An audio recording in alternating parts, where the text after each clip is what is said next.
Since we're talking about journeys, stories around the university, tell me that even NIT's journey wasn't like a bed of roses. And there's no better person to explain to us the hardship faced in establishing a fresh startup than the founders of NIT themselves. So before everyone starts about asking you questions, I would like to hear from our beloved founders about the jolly days when they decided to start NIT. Here we are. Shoot. For AMA, last time we learned from the next speaker, which is Ravi Gargipati. Ask me anything. I think it's a good format. So let's set the context. We yesterday talked about what's the one thing you want to find out. What's the key ask in your mind? And I wouldn't expect that had to have been very clear, and it may have changed overnight, may have reformed overnight. So, if around that question you want to start commenting or seeking our view, so when I listen to these things, I remember the early days. How did we manage cash flow? What did we do? Frankly, one saw it as commonsensical, but then when you look back and reflect and say, okay, the question that you were raising was one of cash flow. It wasn't B2B to B2C. So I think Vijay was making a comment that when you're at B2B, the other side looks greener because it says, paisa to dega wo. Whereas what he's saying is the problem is not solved by that architecture change. Within each business, there will be issues. And I think he gave some very good examples on cash flow management, whether it was on bridge loans or whether it was on simple things which we have seen even at our size. Sometimes you have a business development guy who's not doing the billing on time, who just feel the customer will feel angry if I say, why are you paying money? So whatever your issues are, it's an open house completely. Just feel free. The more open you are, the more, I think, great we can be. So now, obviously, everybody will have a question. So either should we go in circle, go show of hands, whatever you people are comfortable. Show of hands. So 1, 2, 3. First 3 set and 4. After that, we take it forward. So, what I want to understand from both of you, for that matter, is founders when they start out with an idea, they start out with something that they're passionate about, and they could be individuals that don't have a lot of background in sales. So while they might be incredibly passionate in the way they come across and pitch the idea, they're seldom great salesmen. And for your business to really succeed, while you can communicate your idea with conviction, you also need to understand what the other person wants to hear from you. It's not just what you have to provide, and they need to match primarily. That's what product market fit is. So, for a founding member or a founding founder, how did you come across when it comes to sales? Like, what was your approach when it comes to sales, and what were a few mistakes that maybe NIT made in the past, which then you had to rectify very specifically in terms of sales or for that matter? So I think an ability to persuade someone to part with their money is your starting point. If you can't do that, you have a problem. If you can't persuade someone to part their money, not just once, I think he repeated something again and again, the outcome question. I think that's coming through. It's not that you people don't know it, but education, word of mouth spreads very good. Because you're touching a person's life. Remember, it's not that you went to Zomato, didn't like something, next time will be better. Education affects this damn thing. Doesn't affect your alimentary canal. Right? So people are deeply concerned, personally affected. And therefore, if you can't satisfy that need, then you have no business to be in the business, first of all. Right? So ability to sell your idea to someone translates into will the person pay you an amount which makes it sustainable for the person. That amount, you have to see from the person's point of view. He's giving me 100 rupees. That's because you need 100 rupees, your cost is 80. What is he getting out of it? Is he getting 110 or no?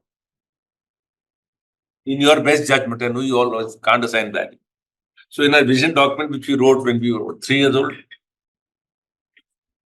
So we wrote a line, with the 10 lines in that. One of them was, in any interaction with, we would use the word society to define people we interact with. Okay, customers being a very important one. But we applied it to our suppliers as well. We never differentiated. In every interaction with society, we will make sure that A, society gets more than what they pay us, which we call as the absolute value for money concept. And B, society will get more from us than they will from anybody else for that price, which is the relative value for money. So this is not a selling method. This is a fundamental requirement. Then you say, "Oh, but a salesman hai," which basically implies you sell him snake oil, right? That you are selling more than what it does. That's all of us know is a bad policy. But therefore, understanding these questions of what is the person going to get in their mind? Are you giving them more than that for what they paid for? And the second is the competitive. Competitive things are very important. We underestimate. We're so obsessed with the product, we criticize the other guy, we praise our own guy, and to a point where you can miss out. So to me, the core of selling is not the salesmanship. The core of selling is the value, recognizing the value and articulating the value, communicating the value, and then delivering the value. That whole chain. So if you have clarity on that, then you don't need salesmanship skills.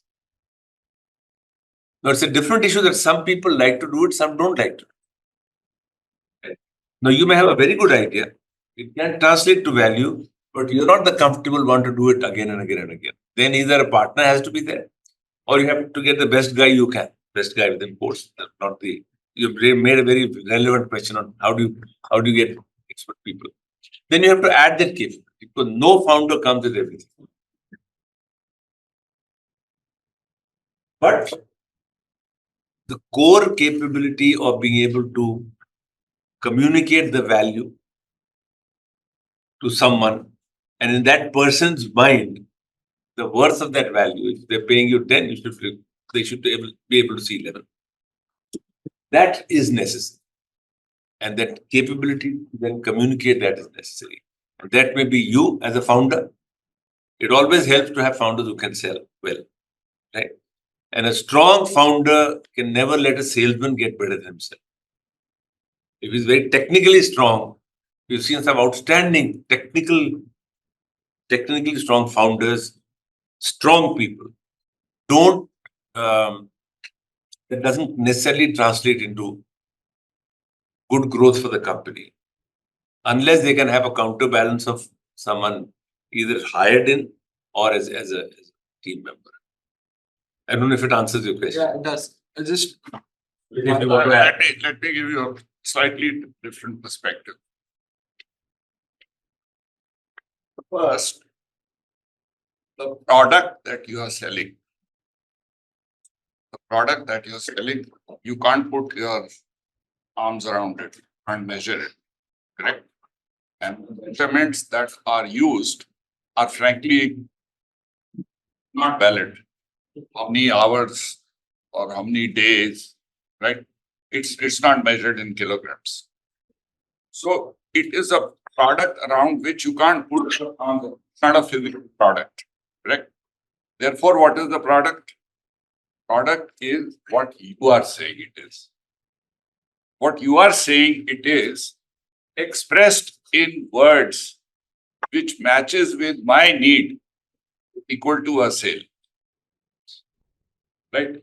In a sale, the word sale, which comes from commerce, it is, I have a product, you know what that product is.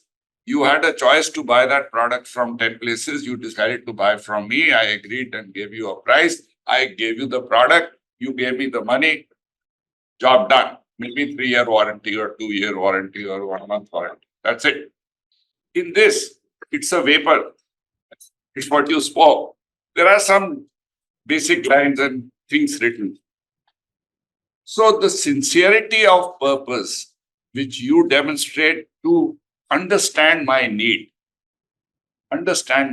vocalize that need, and then try to explain how this service is fulfilling that need is what actually becomes your contract. Correct? That is the contract that you get. Here, actually, selling ability is less important.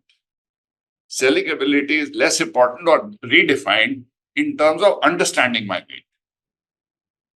If you are doing B2C or B2B or whatever you are doing, because in every case it is the same.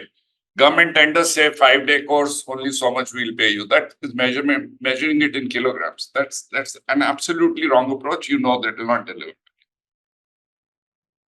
The responsibility that this will indeed deliver the value that I was looking for, therefore lies on you, the salesperson, the so-called salesperson. If you understand that responsibility and you are convinced that this value will be delivered, that why do they say doctors cannot be selling themselves? They have the same issue. Whatever they are giving is something which can't be measured as such. And it's only what their advice that they are giving, your acceptance of that advice and the trust that you build and the sincerity of purpose that you display is actually what makes the product. So that skill, frankly, a salesman may have to unlearn before he starts demonstrating that. So you have to be very careful also of what do you mean by sale. So in this, what at least our experience has been, people who are good at a conversation to understand the other person's needs are the best, in quotes, salespeople. Is there a context of education that needs to be added, like the fact that we are in the education space and That is very important in this case. Education is where the context that what you are selling is education is extremely important.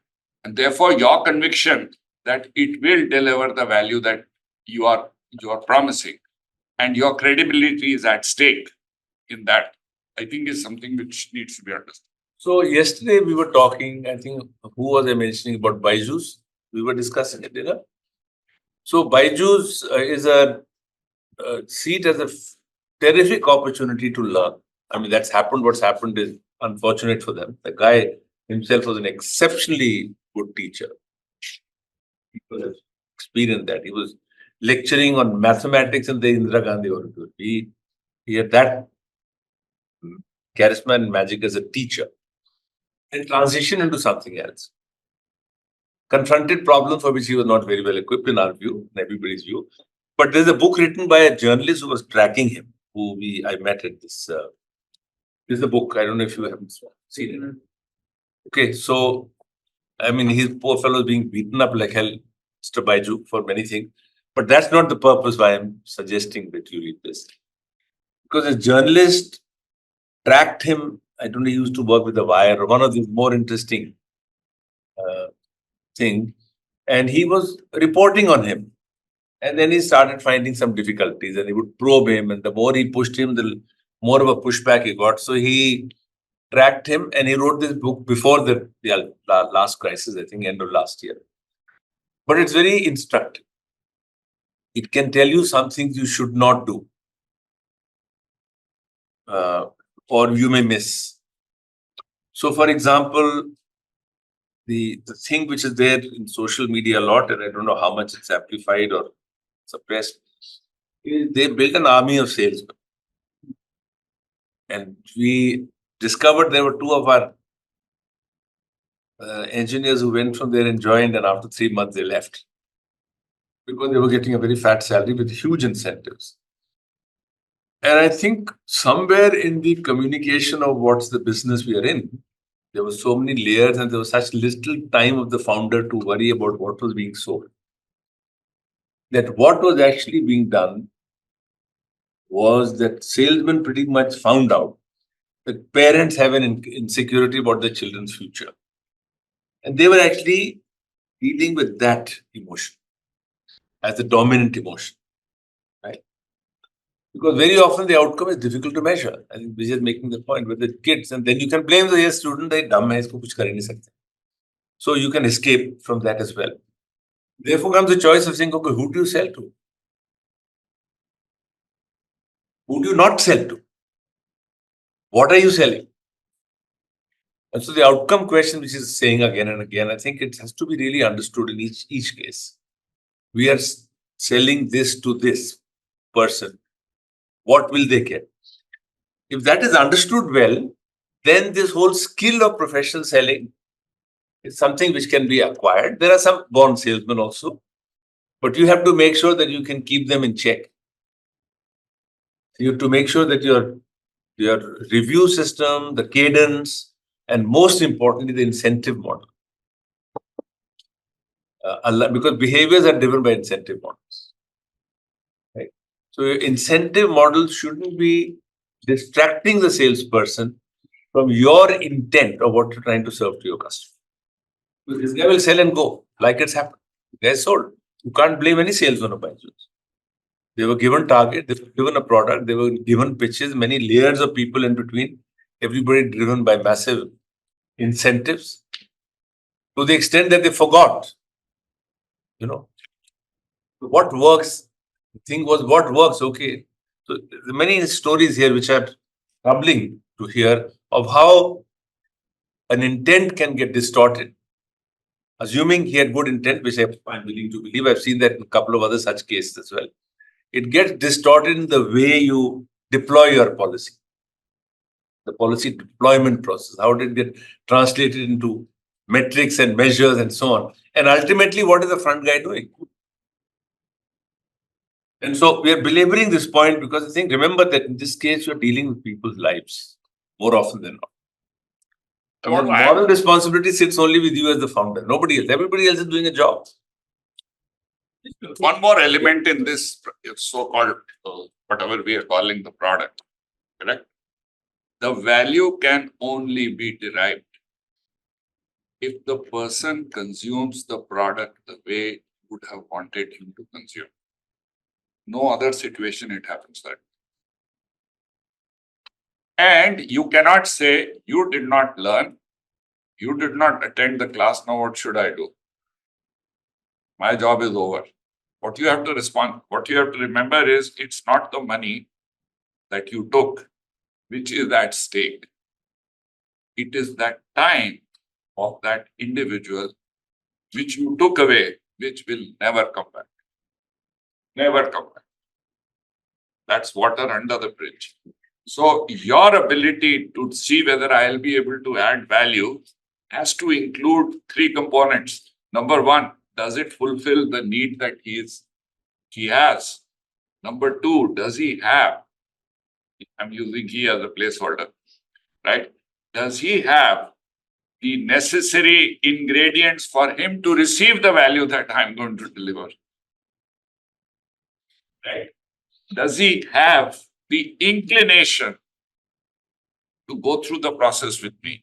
So it's not selling him, it's enrolling him. Actually, the word enrollment has very, very strong meaning. Enrolling him in the fact that together I can create great value for you, but only if you come forward and only if you are capable of receiving it.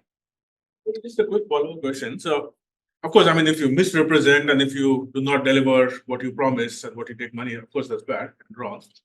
But your point about selling and incentives, I mean, what's wrong with that per se? Nothing wrong. Nothing wrong. Depending on what you're incenting for. Nothing wrong, but when you start growing, your ability to watch the behavior change of the guy for whom you decide you can incentive.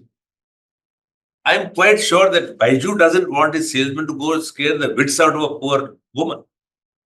Okay, he doesn't want to. But do you have the wherewithal to ensure that that is not happening?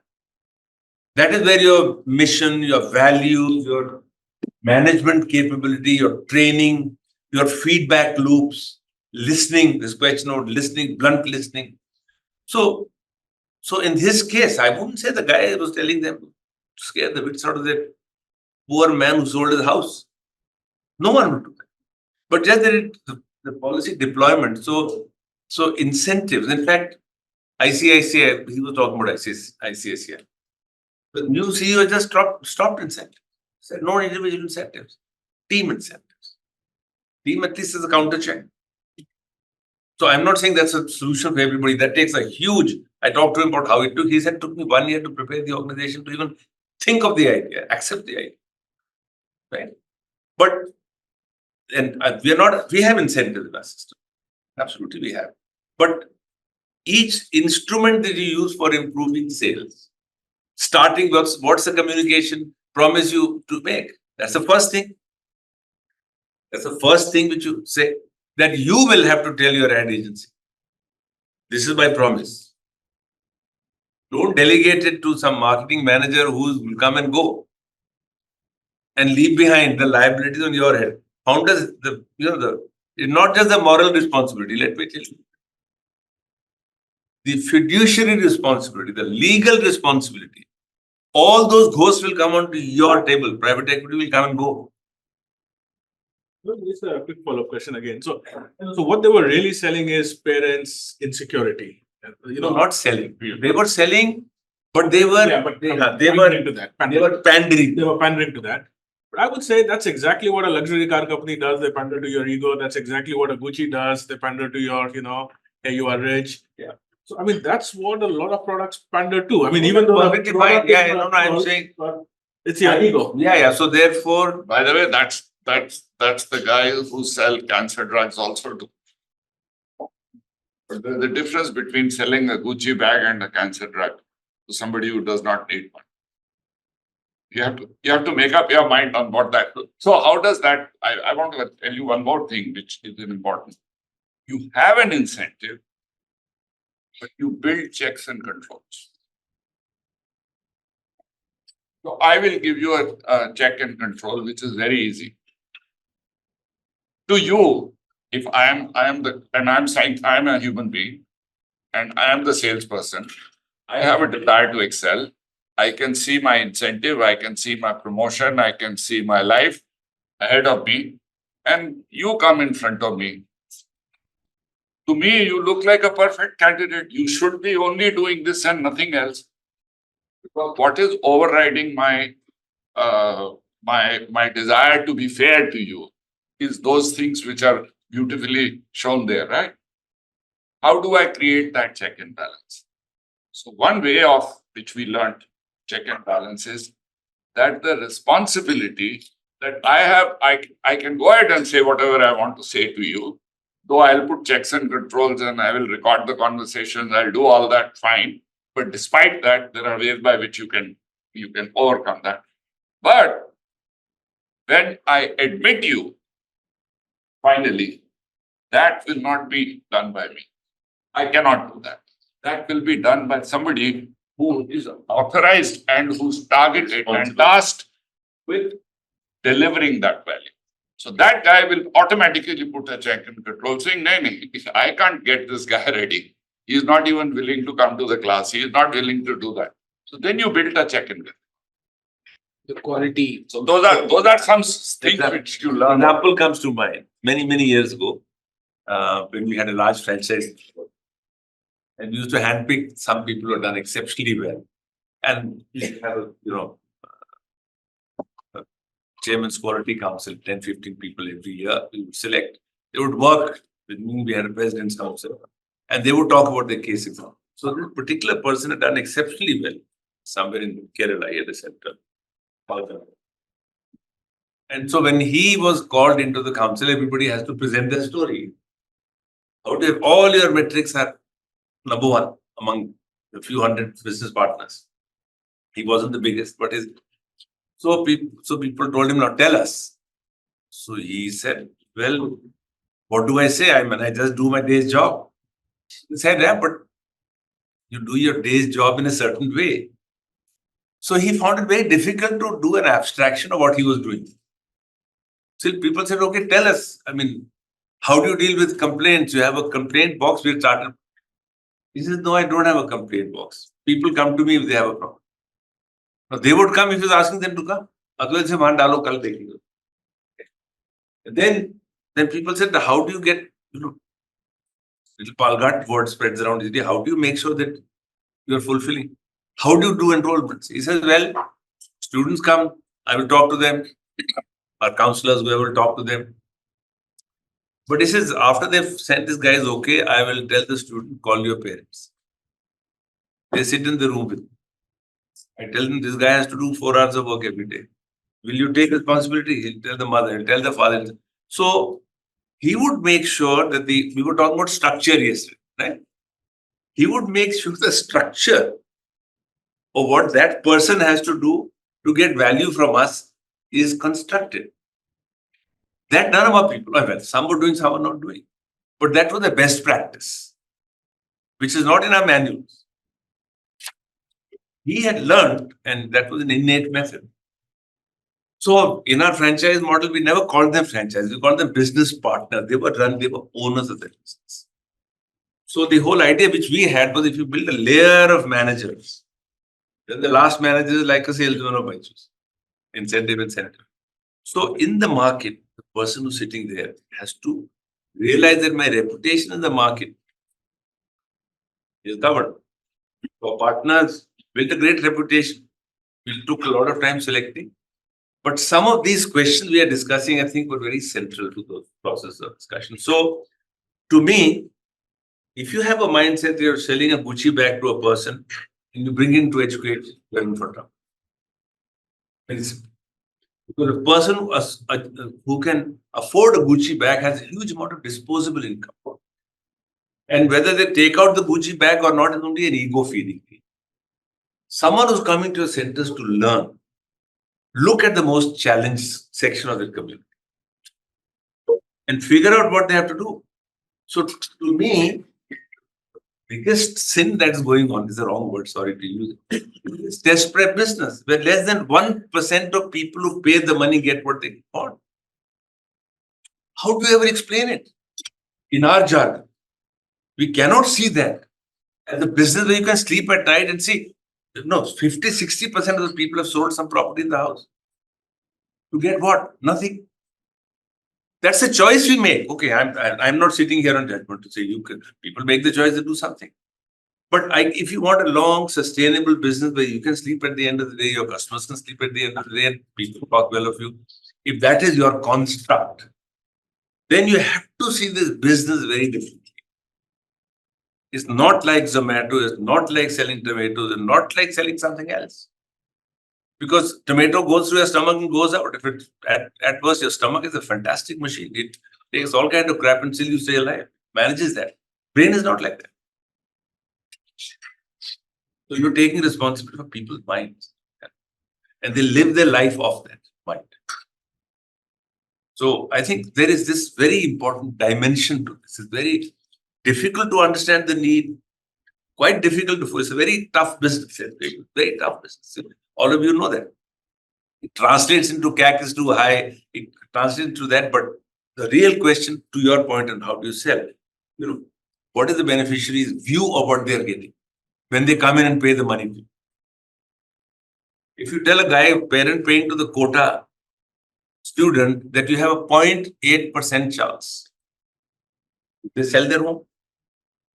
Unless they have extreme confidence. And most of the parents who send their kid to these, most of them have no clue. So that's a choice of the business. Again, please don't get me wrong, I'm not pontificating. Everybody has a choice of what you do. But what you are doing, if you are selling your platform to an institution, then you only have to make sure the institution is not peddling drugs. Okay. They are giving education. Your task is to improve their process. So your moral obligation in that sense is much less than if you were selling a course to someone who's taking a loan to come. That recognition and responsibilities of the firm. And to that extent, you can say, okay, which piece of the game do you want to play or not play? And therefore, selling has to be done in that context. I was just trying to connect up with the very fundamental question. And you need selling skills. It's not that you take people. So, but people who can't sell, don't take people like that. People have to do field sales, have to love to do it. But it's not that the incentive is so strong that I'll go and do that job. They don't quite love. And we were talking about that yesterday when we went out, okay. It was spread of the organization, the last person doing that job, your sensitivity on that is important. So I think the vision doc that you mentioned and the fundamentals that you're an education company, if that isn't clear to your sales staff as well, that there is like if you're in test prep, then you should tell them that you only have a 0.8% chance if you still want to. Well, then people then who will come, that will be the counter argument. Okay, I'm saying they will also no, they will argue and say every person benefits. You can't deny that. Everyone who goes through the thing benefits. But is that what they came for? Right? Is that what they came for? So you still write cigarette smoking kill people. Smoke it. I mean, so saying it may not help, but as a founder, as a person planning to do something, you're dealing with doctors, you want them to do a better job as a doctor. Right? You start with that assumption. Then you deploy your policies, incentive system to make sure that no one in your chain is going against that fundamental principle. Isn't it? And if they're aligned to the principle as people, your job of selling becomes easy. So it is true that the alignment of what's the purpose, what's the mission, what's the vision, even for a front, in fact, is far more important for a frontline person. So they've come into the organization, they've been given a role. Beyond that, what do they do? What are the boundaries? What are the guardrails? All that is done. Okay, we've taken a lot of time on one question. Then there was a second question. No, that was the second. Yeah, second question. So when you work with B2B clients, how do you ensure to get some upfront payment? I mean, the companies that I work for, the pharma, med device, and the IVD companies, these are all MNCs. So building this whole system with them of giving upfront payment is a huge challenge. Any suggestions, thoughts on how you?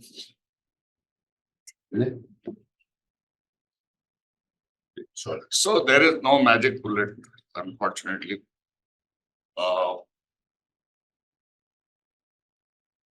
I think it depends on.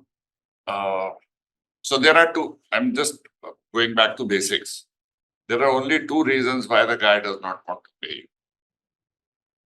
One, he believes you may not deliver the service, and then he will have to chase you for the money. So that is building that conviction in him, that right, and the sincerity of your purpose should be with. And the second is he actually has no intention of paying. See, because one moment, the guys, you are in a service, you can't take back your product. Right? You can only, once it has changed hands, it has changed hands. So if he is not keen on paying you and he is going to take you around, okay, then you will not get. So there are only two possibilities. And then, of course, you can hide behind the process and our policy and our this and our that. All that is to be hiding behind. So if your sincerity of purpose is very strong, then we have had cases where we have had government departments who will never pay advance, pay us 100% advance. Because they created the need. Now, at the same time, I'm taking that one solitary instance. On that one solitary instance, at one time, most of our balance sheet was lying with the government. We used to say we also fund Indian government along with World Bank and others. Right? Now, that is an error. So I think first making sure that so there are some rules of the game. For example, in every trade, for example, you can't get a management consulting firm. You can't call McKinsey and tell them, you know what, we'll start, but we're not going to pay you. Sorry. Or I'm going to start an executive search, go to Conferry and say that, sorry, I'm not going to pay you. Only when you deliver me the person will I pay you. It don't work. It just doesn't work. Correct? So there are some rules by which every product, service, trade, business has some working mechanism. If you are within the norms of those, then you can actually bank on those norms. So, for example, that look, it is very customary for anybody and everybody pay a rent advance if you are taking my house on rent. No, it's very customary. So either you fall back on that. If your product is not very clear to the person, then the person is actually trying to tell you, I don't care. I don't trust you that you will actually deliver value. Therefore, I am not going to pay you because then I don't want to chase you to get this back. Then the solutions to that are to do it in bite sizes. You say, fine, I am going to do, I'll tell you what I have done in our life. We sat in front of a corporate, said, you talk very well. I'm not sure whether you will deliver value. And you are talking about a big number for us. I said, okay, I trust you that if you see value in me, you will pay me. Fine. First course is free. Now, he is morally obliged, actually. If he is a decent gentleman, that is the judgment call that you have to take.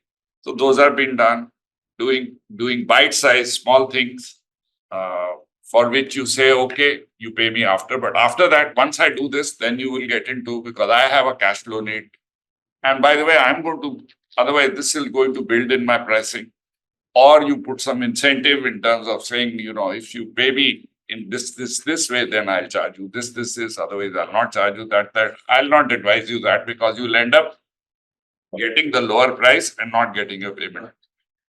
I won't advise you to do that. But I'm just saying those are also techniques. So another simple thing is you should have a terms and condition document very well made, printed about it. Doesn't look like you scribbled it. And say these are no. Most people look through it, but if you're confident, say this is what we do with all our customers. This is what our trade does. So that's the first thing to throw out. That look, just to help you understand, we worked on this, and when we assign people, we're taking care of all our costs. And your first milestone come at a certain point. So that's the most open, candid discussion that you would have to do to explain why in the services business, everybody does it that way. There's a commissioning charge, there's a mobilization charge, there are costs that we are incurring. So when you agree, if you have the confidence, like Vijay said, then you would be mindful or you'd be open to this question. So break into milestones, one long thing, you break into 4 and say, when we reach this, initially you pay 6%, then when you reach this, you have to pay 95% or some such thing. So figure out your methods and make it credible. I guess it's important. So, and I think that's linked to the cash flow question. You also know the other standard mechanism, bank guarantees. Yeah, see, my challenge is in the same company, multiple divisions. With one division, they're willing to pay upfront and there has no compliance. The other division says there's compliance issues. And so, we have to go through that whole process. And You're obviously hiding behind, no? Correct. And it's not as if the company doesn't have money to pay. It's just. There will be customers and there will be customers. I will. Referencing one to the other there, but there will be all. When we started, we got into software development accidentally. That wasn't our intent. Helping companies to think of IT, and then we were doing consulting for them, and then they said, no, put it together, implement it for us. That's how we got into software. And it's also one of our stated document that we'll, fulfill every obligation to every customer, irrespective of what it may cost. So when we started doing software projects with no experience, we had a couple of situations where it didn't go well. And one was handled by Vijay in Bombay. Large company, looked at the NIIT brand, gave us a software project. Those days, we were the biggest recruiters of MBAs in the country. So we had these bright young MBAs, started building a financial accounting package for that large company. And there was a steering committee, Vijay would meet the chairman, would get his people every month. So things were beginning to get delayed. And soon the finance guy said, look, I'm sorry to say, Mr. Chairman, but these guys don't even know the difference between debit and credit, and they're doing financial accounting. So when Vijay had heard that, then he went for the meeting with the chairman, the checkbook. And he said that you already paid us so much, we've taken so much of your time. We regret this was a mistake. The checkbook, I've signed it. Please enter the amount. Which is appropriate. And it turned out that they figured out that this was not a wrong entity, but they'd done something wrong.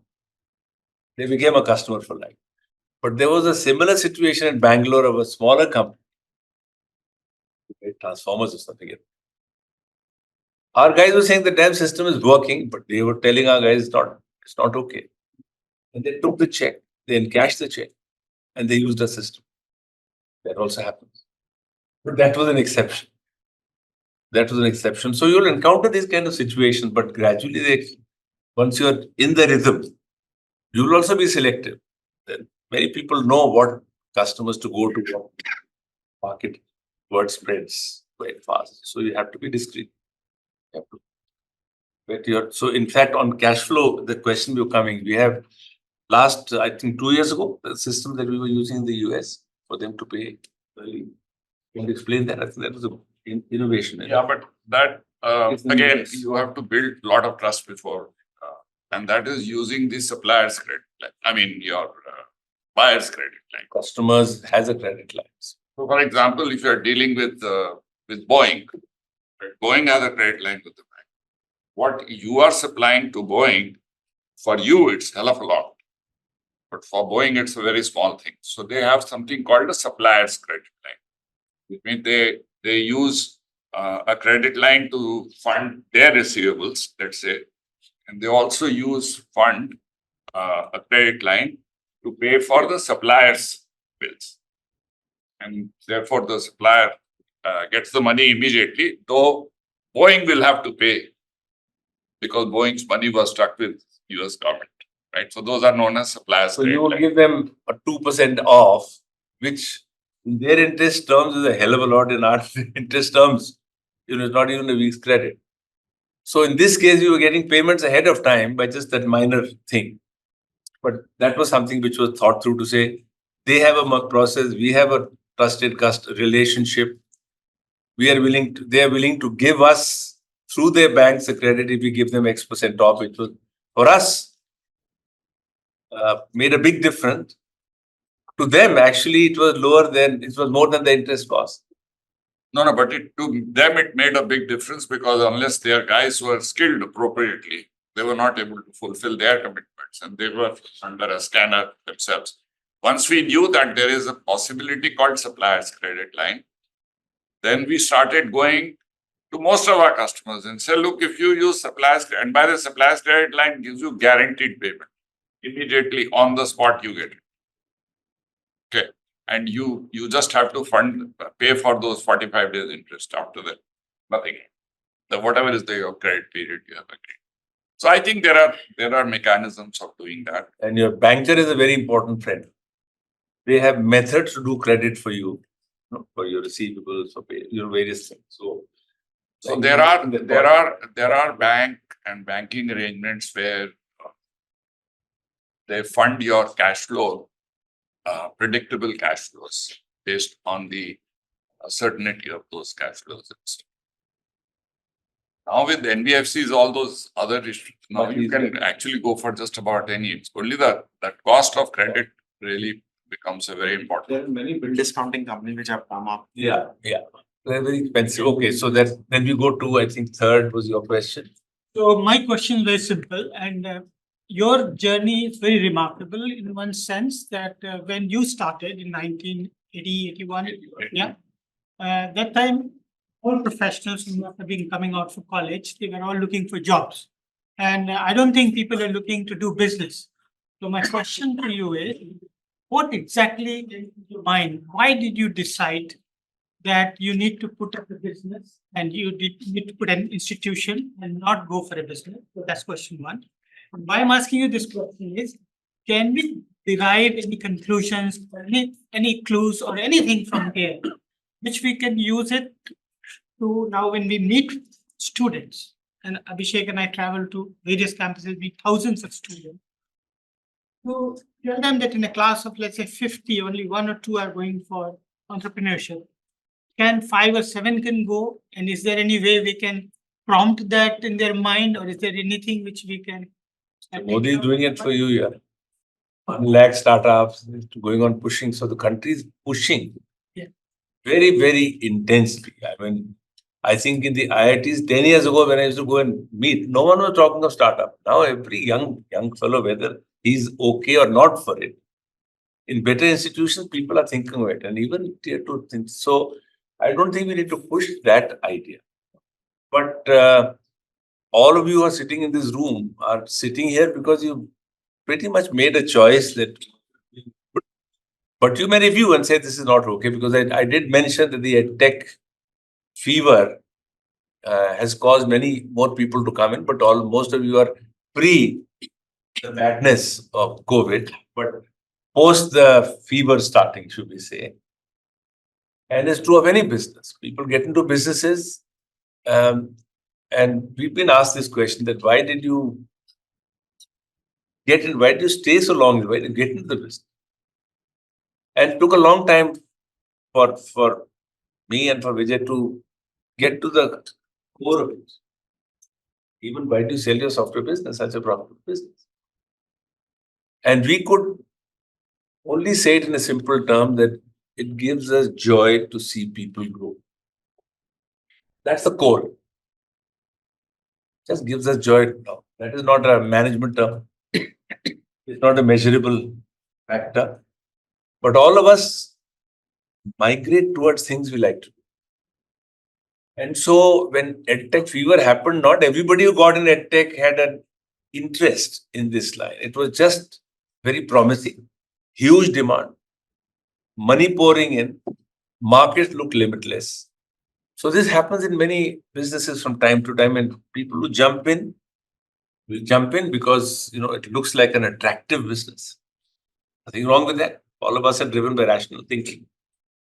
But to stay in this business, and I keep telling people who are doing this, to stay in the business, you have to think deeper and feel deeper. Is it really the end of the day, or you see someone doing well, been through your system, and does it give you any particular sense of joy? Look at the people who teach in university. This is their primary satisfaction.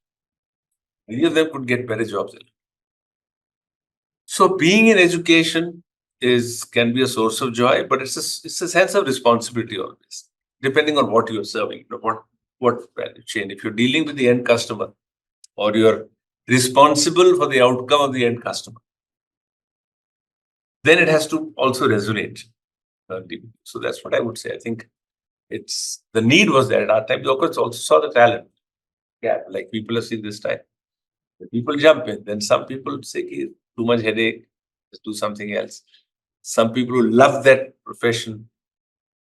And I remember a guy who's head of the company we partnered with in 81 to use their videotapes. And he said that those who get into training once may go, but they always want to come back. Very insightful observation for someone who loves that field. So finding what each of us wants to do is not an easy task. But asking that question to say, is it really what? Because that helps you deal with a tough time. And education is going through ups and downs like anything else. So to stay there in the tough time, you need to have that as a passion rather than a rational question alone. So, and at this stage of your setting, that's a very important question. Why am I in this business? You have a partner, candid discussion. It's really important. Once you are kind of getting a sense of purpose, that actually propels, then you get like-minded people. And your core team has to be talking about high-level people. I think, to me, the interest that people have in what you're doing has to be a bigger factor than their competence, but obviously do that first and then do competence. That's the thing, rather than very highly capable person, may not like this business, and you may say, chalo, 2 years I'll use him. That's not a good policy. So we have fairly intense I remember the amount of time we would personally spend, and like you would be spending to hire your first set of people. That has to be, They have to resonate. Okay, so I think it's time for us to, and we'll continue these at different points. So Ravi, is ready? 5 minutes for this session. Okay. So maybe one more question. Someone, your question, yeah. So when you are deciding to change the gears, or in your particular case also, there is a inflection point really does reach, and now you are going to get into a next orbit. Well, there are several opportunities lying up in front of you, and then there are several threats also. In your particular set of journey, obviously the time was a little bit different, no doubt. But even looking back, those particular opportunities were there, and at the same time, I mean the growth opportunities, and at the same time, threats were also moving large. So a company which is really changing its particular gear to go into the next orbit, how it should really do remain grounded? Because in the current context, what we are referring to, in case of Byju's, they also really made those particular mistakes because the orbits, when they really decided to change, they made those mistakes. They really embraced those threats, which really became reality for them, unfortunately. So in Baiju's case, a very interesting observation, Samit, this guy says that his whole leadership team is either his relatives or his very bright students. It's interesting. He has virtually no professions. So no surprise. He had private equity, but the first guy probably used some judgment. After they all went in because everybody was going in. He doesn't have a board who can tell him, like this guy was saying, find someone who say, kya bewakoof ho yaar, tum kya kar rahe ho? You should be able to withstand that, but you should call people like that. Right? So those counterbalancing, what you may loosely call as governance, right? And he says, doesn't matter what you call it. In your direct, indirect circle, you'll find people who know much more about something that you want. How you engage them, don't put the burden just on yourself. It's too much. I mean, each of us has limitations. So as founders, as I said, it's complementarity, it's not similarity. Vijay is a night person, I'm an early morning person. So between us, we can do 24 hours, right? So look for the complementarity in your partner. But we are on the same page on our values. There you can't have a divergence. Just look for that. Then look for complement. Look for people who are different. People not like you. When you build a team, look at people not like you, except on values. Because each of us cannot take all decisions, however bright we are. Very few come like Elon Musk, with something unusual. Everybody else needs balance. So each of these decisions has to be a combination, obviously, of action. But there'll be an emotional element. I mean, a software business, it was 5 times the other education business, but this is our first passion.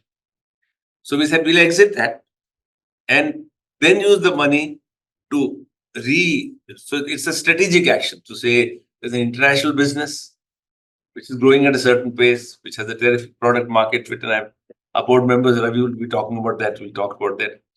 But the domestic side of the business needs a major change. Amount of stuff, the sector is going through. I think the tech phenomena of the last 3 years has created huge challenges for all of us. Huge challenges. Customers want for free.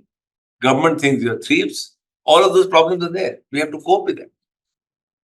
So we are saying that's what we want to invest in. So those choices are a combination of a rational choice and the more heads that are involved in it. And in our case, I can say that most of our best decisions in our career, I can't pinpoint my finger and say who took it. Sometimes it was a youngster in the front line, which is most easy because that's a pleasant surprise. And we have a lot of those. So getting a distributed team is important. And I want to introduce at this time. So who's going to introduce Ravi? I mean, let me make 30 seconds, then you can add. So Ravi is I'll answer a part of your do question. you want to do that? Right away? Yeah. See, and first of all, don't believe that everything that we have done is all hunky-dory, perfectly all right. We never made a mistake. Everything we did, we made lots of mistakes. Lots of mistakes. First the courage to accept that you are also capable of making a mistake. what tends to happen is when a new idea comes, you get obsessed with that idea. You start by building passion, by hyping yourself. It's a good one, it's a good one, it's a good one. Now, if all are of the same stable, which is the case in this particular example, then that obsession gets contagious. And everybody is so obsessed with it that you are blindsided by any other Don't see the possibility, risks. right? So first, having a team which can challenge each other and the courage to challenge each other and the ability and the freedom to Culture. challenge each other is a very, very important thing. Second, even then, it is we have all got obsessed with a few things ourselves. Then having somebody who tells you, no, that's not right. So in a public company, independent directors play that role. But forget the public company issue. If you have a coach who can tell you you played that shot wrong, it's not the way to play, and you have the courage to listen to that, that I think is a very, very useful asset to have. There are times when we would have gone in a different direction had we got that coach at that time. And there are times when we took the right decision because the coach pointed us in the right direction. So I think and I also want to add one more line. There's a difference between a coach and an advisory board. Advisory board is not equal to a coach. You can give whatever names to it, but I'm just saying, advisory board is a distance, whereas coach is with you, holding your hands and working together. So more about it whenever you.